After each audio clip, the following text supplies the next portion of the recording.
Good afternoon, everyone. Thank you for joining me. It's Jackie from Key Principles here. I'll be presenting the presentation today on email marketing and email newsletters. Could someone just let me know that they can hear me okay?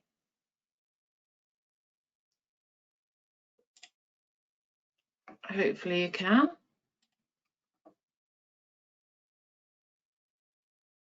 Great. And yeah, so I'll be presenting the webinar today. And it's a topic that I know quite well. I've been presenting courses on email marketing since, well, I looked back and it's 2008. So yes, quite a while. If we could have questions and answers at the end, that would be great. And I guess I've got quite a lot to go through. So what I'll do is I'll get cracking with the presentation. As I say, there are quite a lot of slides, so we'll get going. I'll just switch my webcam off so you can concentrate on the presentation itself. Great, so let's start at the beginning then. What are we going to be covering today? Oops.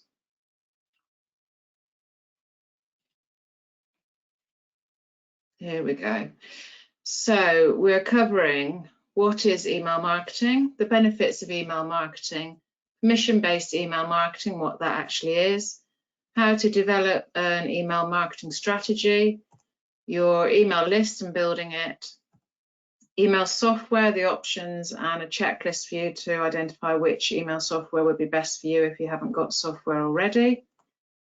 And then we'll start to talk about your email newsletter and how you can get an email newsletter set up, and then how you can start to improve the return on investment for your email marketing. So let's start at the beginning. So email marketing is a form of direct marketing that uses email to promote your business's products or services. That was provided by MailChimp, their sort of take on what email marketing is. And here's a couple of examples of emails. No doubt you're all getting emails come through fairly often into your inboxes, both from a work point of view and a personal point of view. Certainly I have plenty coming into my inboxes, as it were. In terms of the benefits of email marketing, well, repeat business, obviously it can help get repeat business. It can also help get new business, and it will drive revenue growth for sure. In fact, there's no doubt that email marketing can increase sales.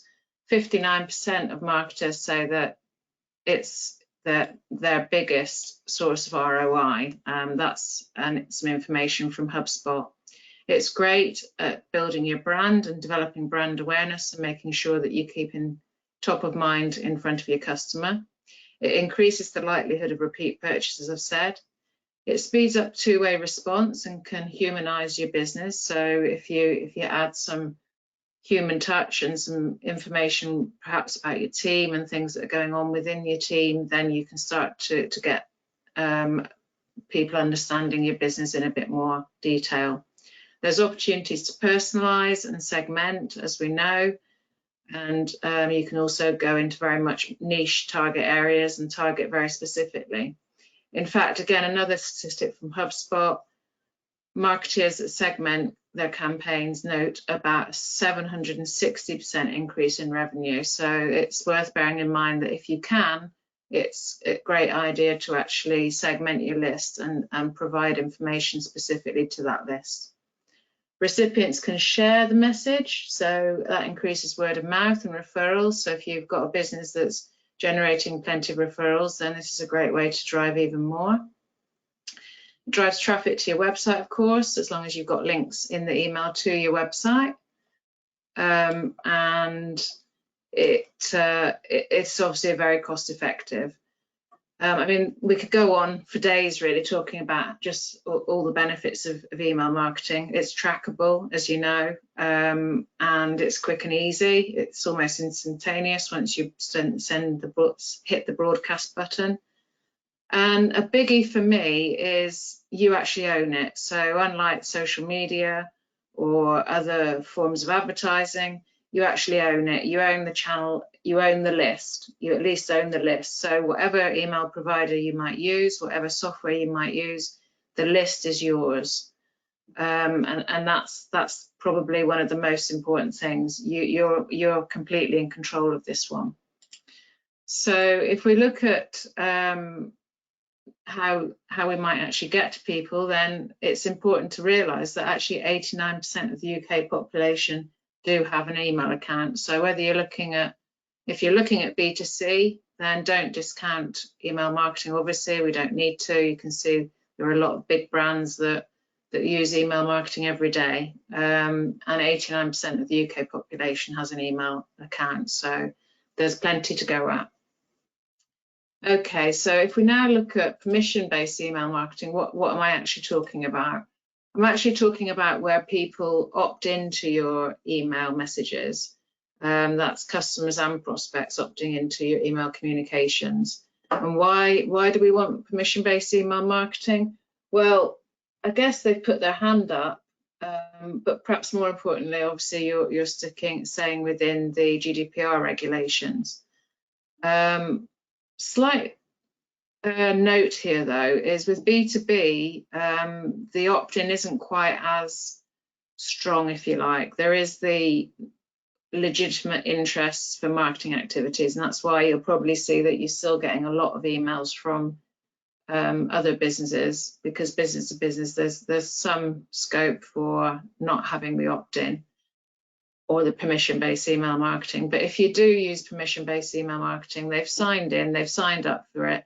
And the great thing about that is you reduce the annoyance, it generally improves response rates, and you definitely are staying within the law, particularly for consumer communications.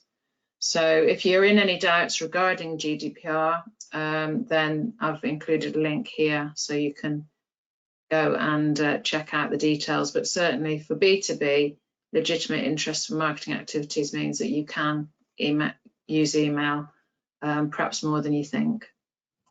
Although I'm not a lawyer, so I'll leave that one with you. So developing an email marketing strategy, some tips here for developing an email marketing strategy. So I guess the overriding factor is if you can have a strategy, then you're more likely to win.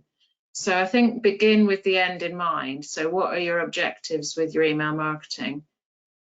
Obviously, if you do have repeat purchases as a part of your business, then that can easily be an opportunity and a part of your email marketing strategy. As an example, if you think about solicitors, you know, we need them throughout our lifetime, really, from family law to property to wills, of course. So keeping your firm top of mind for your service will help. It's the same really with cars. We don't just buy one car, we buy many. So as I say, keeping in touch with current customers so that you get that repeat purchase is really important, and that should be part of the strategy. But think about your audience and provide the right content to them and develop tailored landing pages. And then once you've developed the strategy that works for you, think about the KPIs or the key performance indicators that you're going to be monitoring. I do actually have a handout on metrics to monitor, which I'll send to you after the presentation once the webinar has been is available to send to you. I guess one other thing to bear in mind is the importance of email addresses. So place value in them. They're important. You never quite know when someone's going to come to you and say, actually, yeah, now I do need your help. So keeping in touch with email marketing is really important. So our recommendation in terms of strategy really is to start with an email newsletter.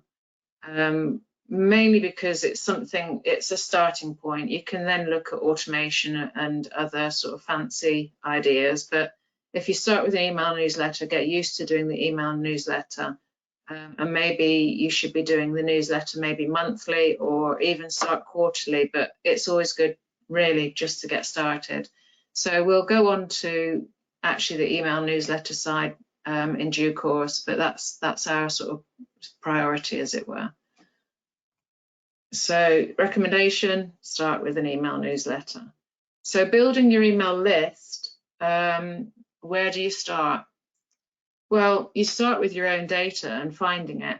When I say finding it, I mean, I'm guessing hopefully people don't have folders like this anymore, but if you do, you want to be sorting through those folders and looking at where the data is. So look at your current marketing database, look at your accounts department and what information they might have, what your sales guys might have, obviously your customers, current and previous.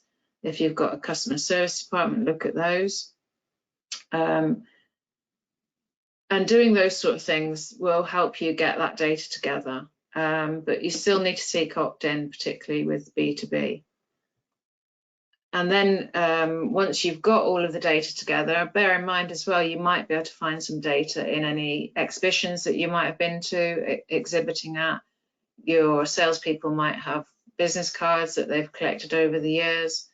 There's a whole host of different ways of getting to that data. But once you've got the data, you then need to think about segmenting it. So you might segment it into customers and prospects.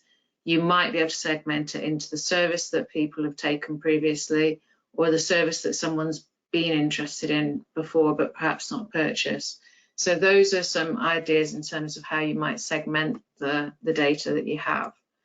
And segmenting is important. So activity number one, and we've got quite a lot of activities in this presentation. Activity number one is get all your data together, review and segment it if you can. And other ways to build your list, bearing in mind that it's worth its weight in gold, is always seek permission and make it clear that you want to send what you want to send. Have a newsletter opt-in on your website so you can encourage opt-ins to your newsletter with guides, white papers and reports to send to their email. Obviously ask customers if they're okay with receiving emails from you, but to be honest, if it's B2B, then that's pretty fine. Make sure you ask prospects though, and make sure it's really easy for the visitor to opt in. Make sure it's on any contact forms, and on the contact form, obviously ask for the email, first name, last name, company if that's relevant, and really make it easy to just tick a box to get that get the opt-in. A pro tip here is add a quick contact form to the service pages of your website as well as just on the contact us page. It definitely increases inquiry rates, and it's likely to increase the number of opt-ins you get for your email marketing as well. And it also then provides a really good way of segmenting your data, because it can be based on the service that they originally inquired about. So activity number two is actually to look at and revise your website and business processes so that you're proactively building your email list. Buying your email list. I'll be honest, we've bought lists, and you can buy lists, and sometimes they can actually prove quite useful. What I would say is buy with caution. Don't just get the credit card out and buy as if you're going shopping. Think seriously about what you want the email list for, that you will use it if you buy it, and that it is actually relevant to your target market, to the people that you're actually looking to go to market to. So obviously there's B2B options in terms of where you can buy lists. I've just put a couple of ideas here for you. You can pretty much just Google lists for list brokers for B2B options. If you are interested in some B2B options, then I do have 3 or 4 companies that we use and that we recommend to clients. So just get in touch if you want that information. But yeah, you can pretty much just Google it. But as I say, consider the target market carefully and only buy the data you want or need. So, and what I would definitely recommend is that you ask for a sample of that data before you buy it at all, because you want to make sure that the data that you're getting is going to be worth the money that you're going to pay for it. Okay, in terms of email marketing software, obviously there's loads out there. Probably one of the most well-known would be MailChimp. We've used Campaign Monitor in the past. A lot of people are now moving to Sendinblue.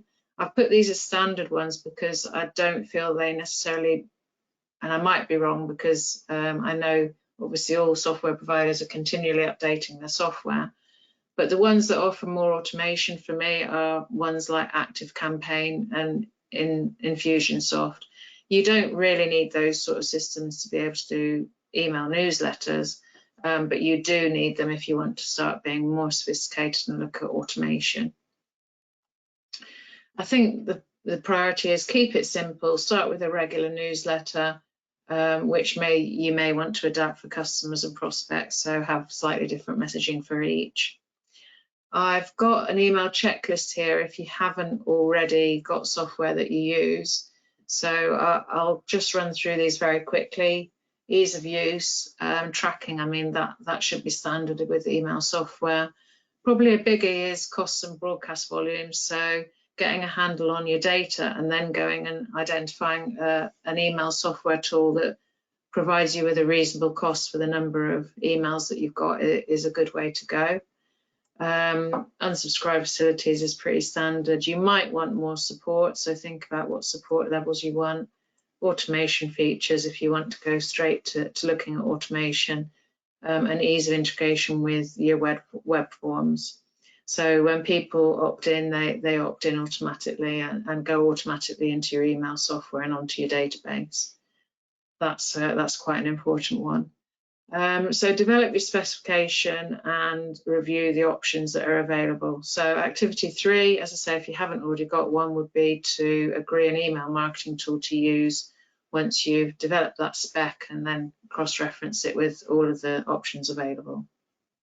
Again, if you want any help on that, then please just get in touch. So actually on to the main part of the presentation. So an email newsletter, as I say, every company should have one. And the sort of things that we would look at when we start to plan a newsletter is what are the objectives of it? What are we measuring? What data are we going to be using? The messaging and the content that we're then going to drive to those audiences, and then how we improve return on investment. So we'll go into these in more detail, obviously looking at testing and follow-up as well. And finally, integration really with your business processes.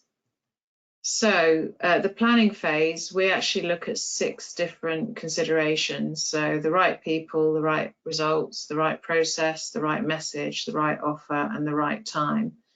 And we have a Gantt chart in Excel that we use for planning our email marketing. And that will be sent to you as a template for you to use in your future email marketing activity. And so the first part would be to develop an email newsletter plan and thinking through those 6 options, those 6 considerations above. Let's go into those in a bit more detail. So the right objective, you want to add value, you want to build your reputation, and you want to build relationships. You want to be building a community and establishing trust. You want to be generating revenue, of course, but be specific and actually think through, what do I really want to achieve from my email marketing? What are your business goals and your marketing goals? And then how can your email marketing work with those goals to actually generate the results that you want? So yeah, how does email marketing work with all the other activity that you're doing as well? So you need to think through all of these aspects. In terms of measuring, obviously you're capturing the data, but consider the process and output measures. So process are the open rates, the click-through rates, the bounce rates, which you'll see all of those within your email marketing tool. And then the output metrics are, the revenue generated, revenue per email delivered, return on email per email, and total orders per email. So these are the sort of metrics that you want to be keeping an eye on. And often the the more tailored you become with your email marketing, the more you can improve your open rates and click-through rates, and eventually that will come into the output side of things. So you need to sort of think through both the process and the output metrics, and you'll start to see as you do email marketing more often, if you send out a certain number of emails, then you can expect a certain level of response from those. So you can start to forecast what you're likely to get from your email marketing if you follow this approach. So obviously you need to improve the emails and learn from the email broadcasts that you send. And that's both process metrics and output metrics in truth. So it might be that you get a really good open rate for a particular type of message, but your revenue, it's not driving revenue, whereas a lower open rate or a lower click-through rate does actually lead to more revenue. So you do need to keep an eye on both aspects. So activity 5 is to agree how you're going to measure success. If we then look at the right people or the database, so your database, make sure you have a good database. This could take weeks or months or even longer to build up, but it's an ongoing process, and it takes time, unless of course you buy data. I would say though that you have to expect that people will unsubscribe, and if they unsubscribe, that's fine. It's actually cleaning your data, so don't worry too much about people unsubscribing. Only worry a lot if you find that if you sort of, for example, increase the number of emails that you do and you start to see people switching off from them, then that's more of a concern. Be personal. So as I said previously, segment your emails. Use different messages. So the messages you send to your customers should be different from those that you send to prospects. And if you do segment the data, then you can be more personalized and more targeted. So obviously you can use personalization such as the name and the company, but you can also segment the data and actually provide someone with the information that they're actually interested in by reviewing the previous email newsletters that you've sent and what people are actually interested in finding out about. So activity 6 would definitely be segment your data if you can.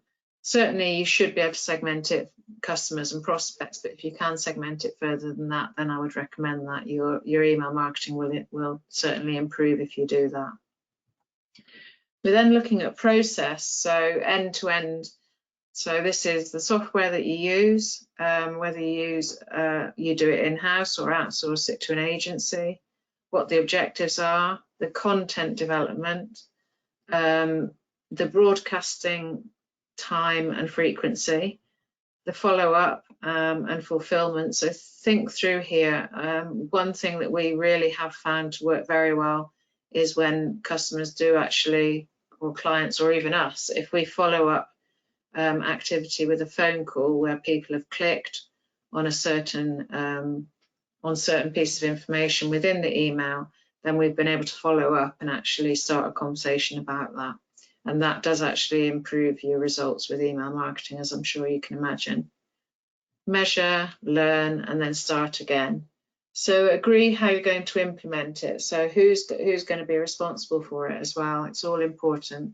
And who's going to take charge of it? It's often best if you have one person within the company doing that and being responsible for it.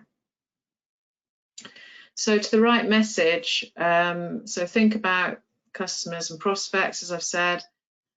Think about what they actually want, what they'll find of value, what questions do customers and prospects ask on a regular basis. Can you answer those in blogs and emails? Make it relevant, useful and valuable. So don't always be selling to your lists. Provide them with valuable information, and then they'll come back to you because they know that you're the expert in the field, for example.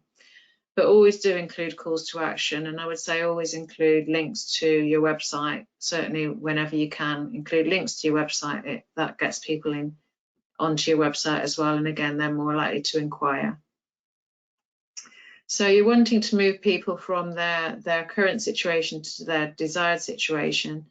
So as the expert, you can get them to where they want to go. That's the sort of messaging that you want to be putting out there to encourage them to inquire.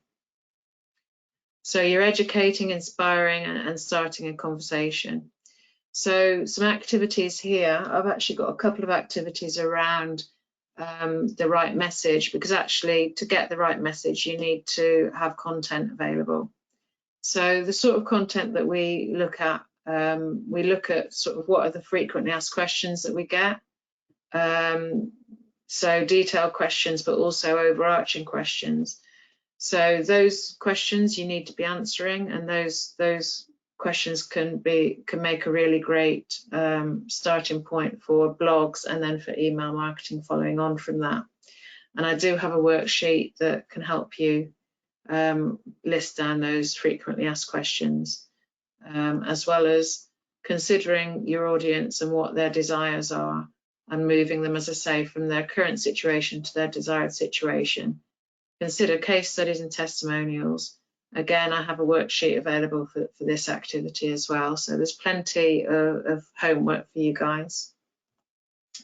In terms of the content plan, have some consistent elements. And I think the reason I say that is it makes your life that much easier getting that email newsletter out.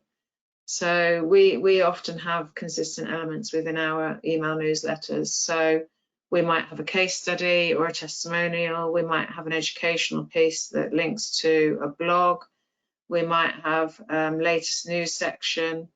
And we might also have links to other useful resources. Obviously, in our industry in digital marketing, there's loads of businesses out there offering free information, and we've got some of our favourites that we will tend to include as links and link to those guys, because they're providing really great information. They're not necessarily competitors of ours. So people like HubSpot and Search Engine Journal are just a couple of the ones that we would link to, but there might be some in your industry. There might be trade magazines that you could link to, just to sort of provide even more value.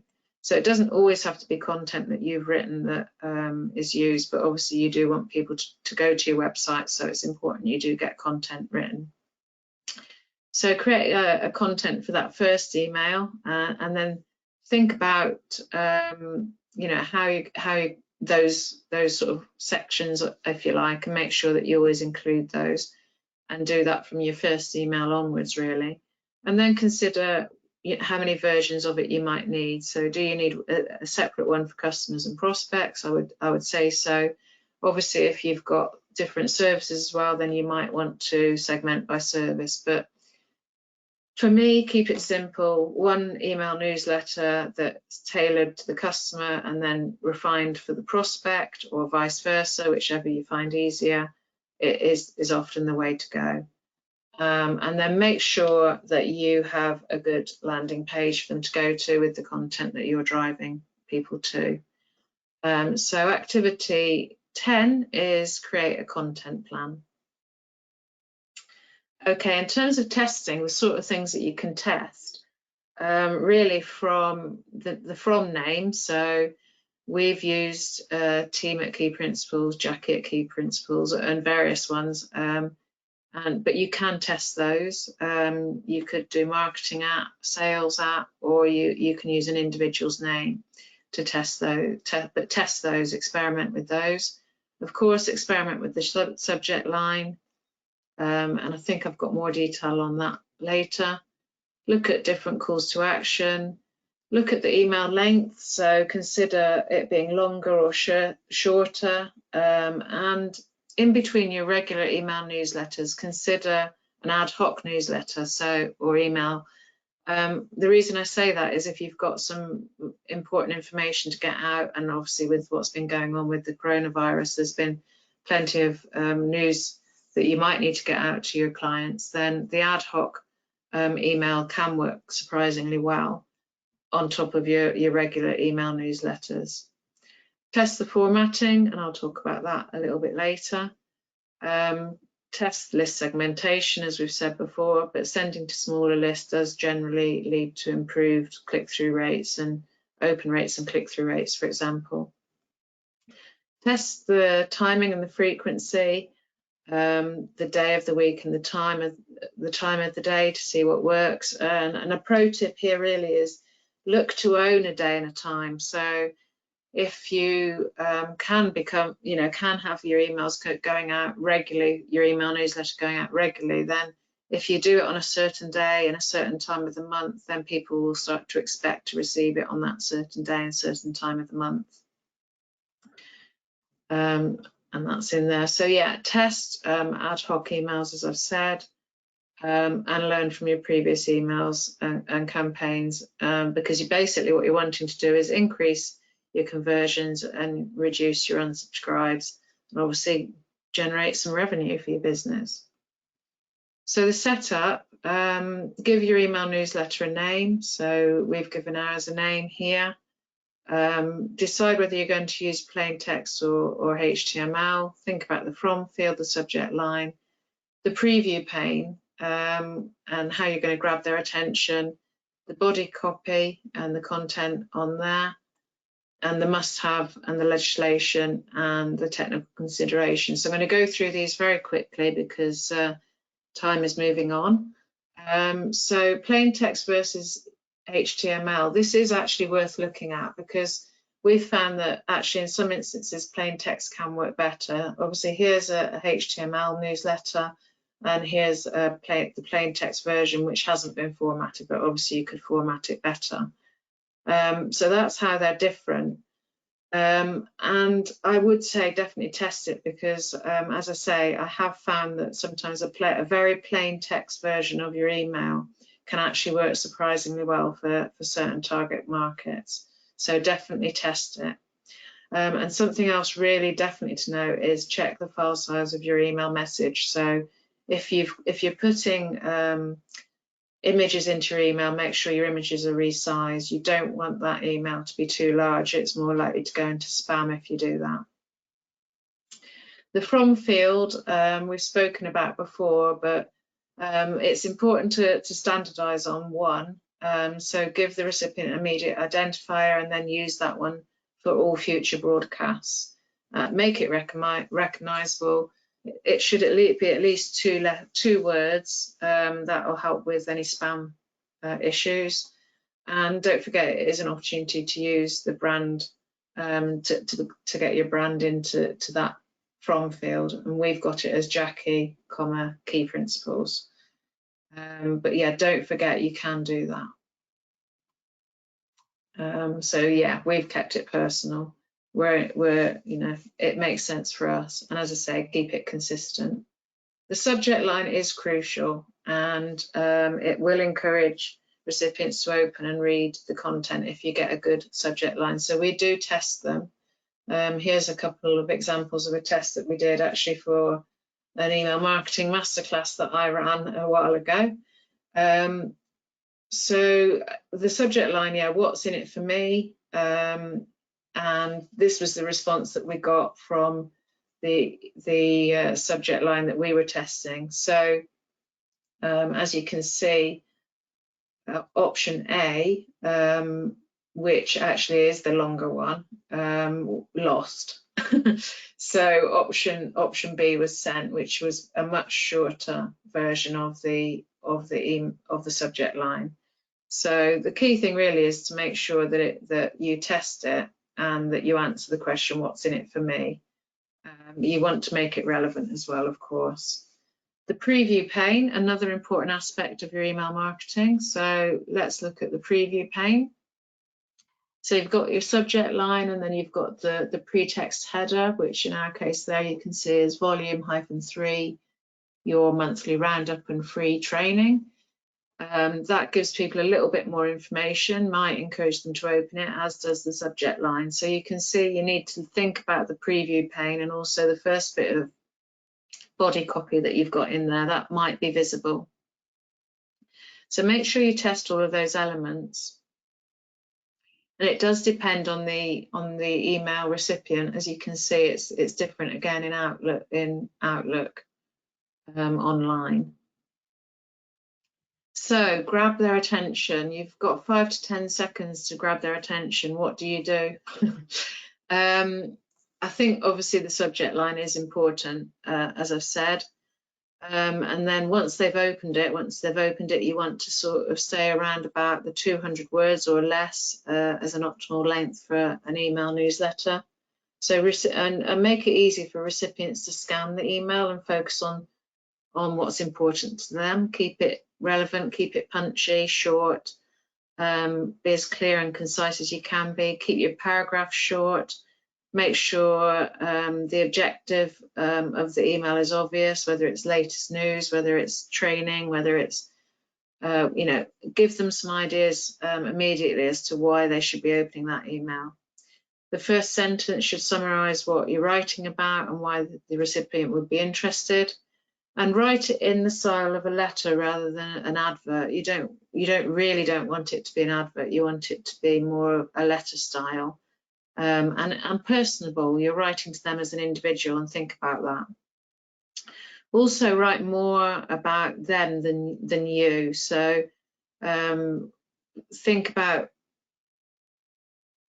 yeah, it just needs to be more about them always. Right, so rather than we, it's you, and it's talking to them as individuals. So yeah, and as I say, make sure you consider the skim reader and you scan, and it's easy to scan. So must-haves, important here.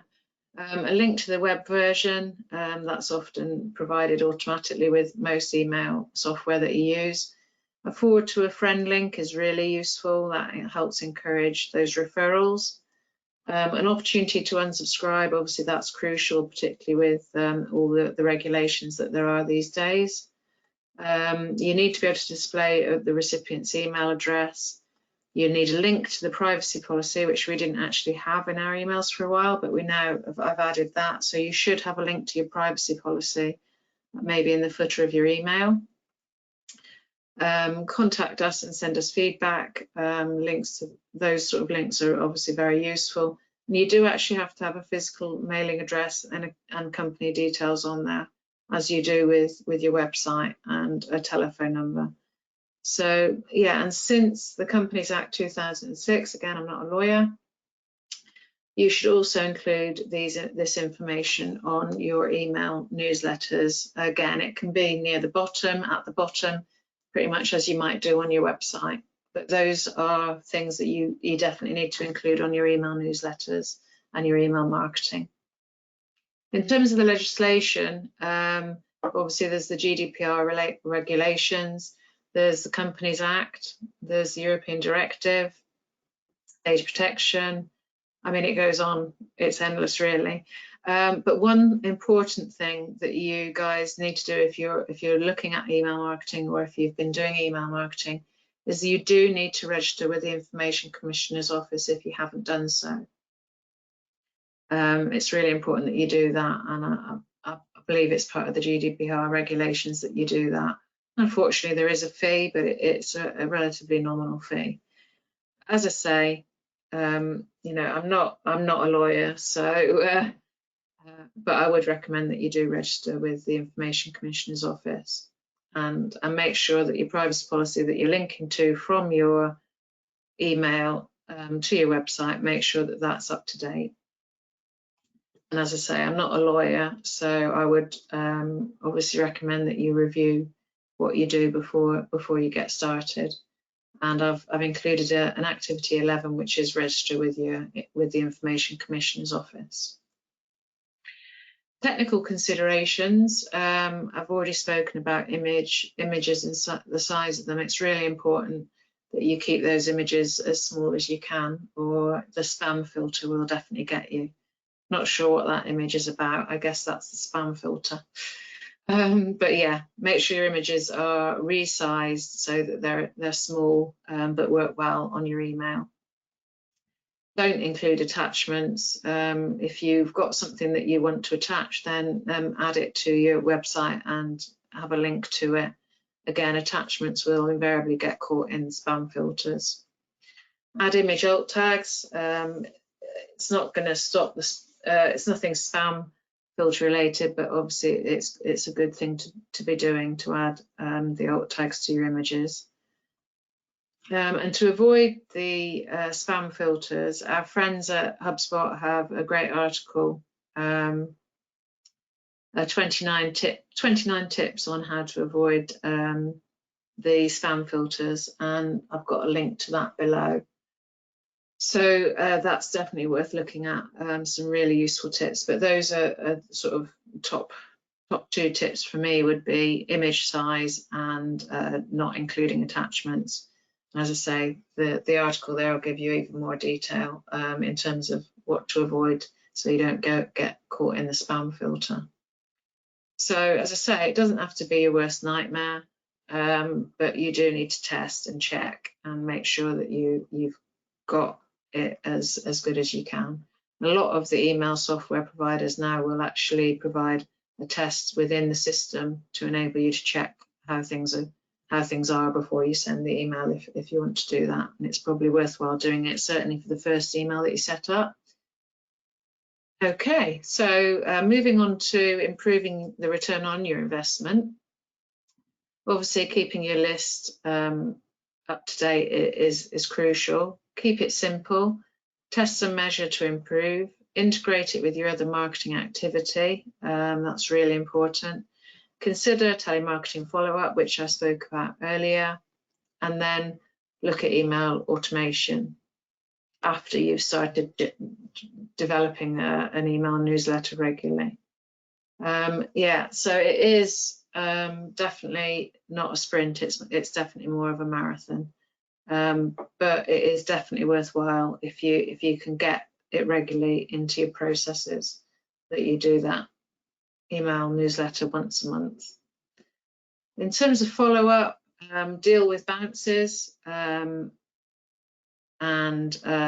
take those off the list if they're no longer relevant.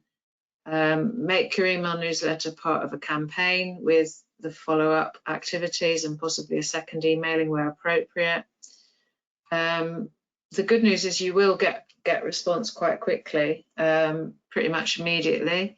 So if you do, make sure that you reply quickly to any communications, ideally the same day or within 24 hours, and consider who and how you're going to follow up. So in terms of integration, I just wanted to go through a few points here quickly. So integrated marketing delivers nearly 4 times the revenue of email broadcasts alone. So this is why I wanted to really focus on this for you. So coordinating it with postal campaigns, for example, will generate 2.8 times more revenue than just doing the email broadcast.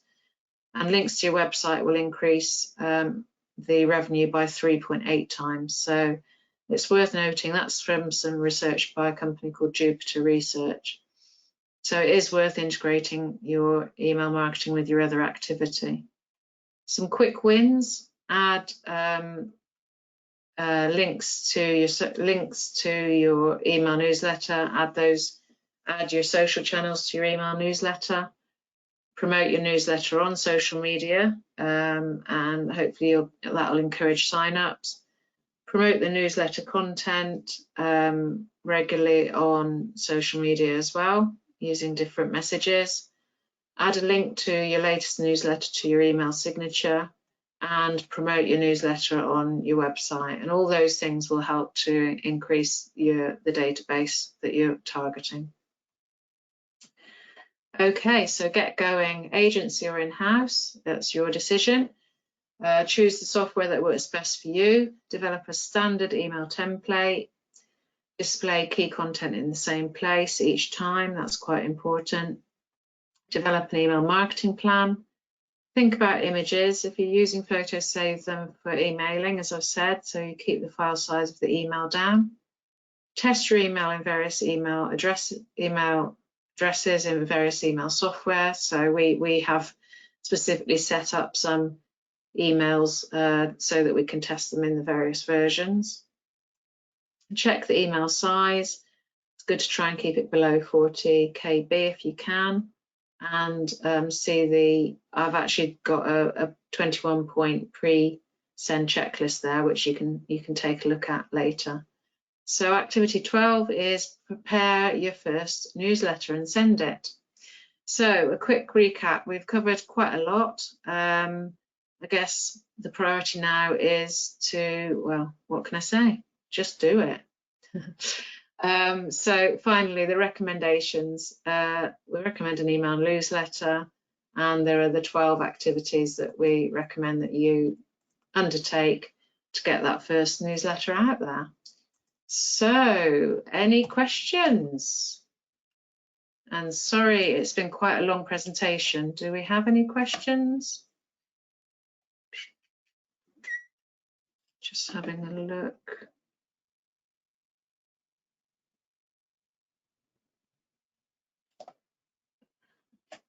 Just let me open up. No questions from anyone. Okay. I don't have any questions either. Okay, so if you've got any feedback, obviously, please feel free to email me. Or if you have any questions after the broadcast, then of course email me again. If you've enjoyed this broadcast, this webinar, then please feel free to register. Send the registration link to other colleagues, associates, or people in your network. More than happy to provide further information there.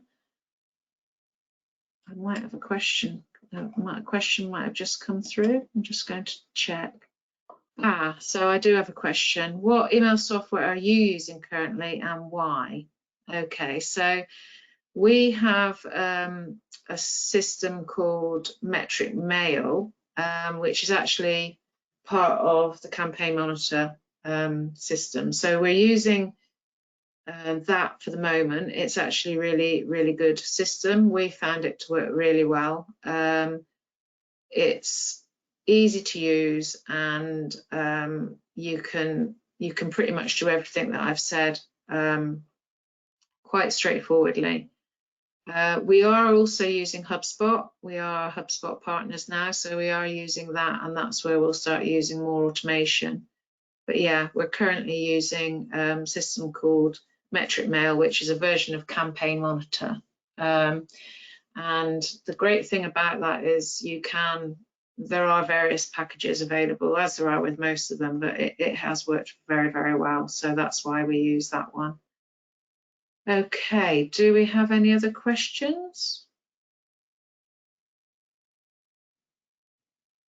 But yes, thank you for that question. Useful. Hopefully that answered the question, as it were. Okay, so yeah, please connect with me if you're not already connected on LinkedIn, and if you really enjoyed this and you haven't given us a 5-star review on Google or Facebook, then please do that. That would really help us.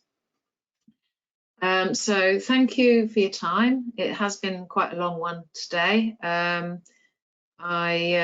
I guess I enjoy email marketing quite a lot, and there's a lot to talk about.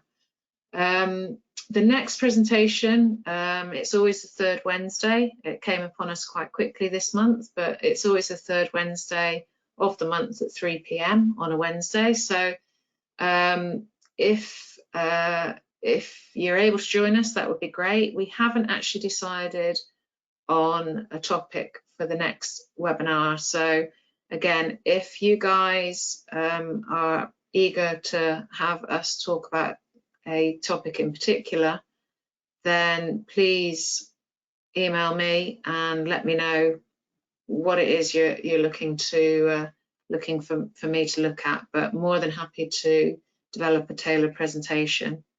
One of the ideas we've got is around SEO or keyword research and how that might work for blog writing. So that might be the next one on the list. But if there's something in particular you want us to look at, then please do get in touch, and we'll get that into the schedule. So yeah, as I say, the next topic could be SEO or getting the most out of your blog. But as I say, if there's something in particular you want to look at, then just let me know and we can do that. So thank you very much, everyone. I hope you enjoyed the presentation. Please do feel free to send me any information by email in terms of if you enjoyed the presentation. But in the meantime, have a lovely rest of this month and enjoy the summer. Hopefully August will be great weather for us all. Okay, take care, everyone. Bye.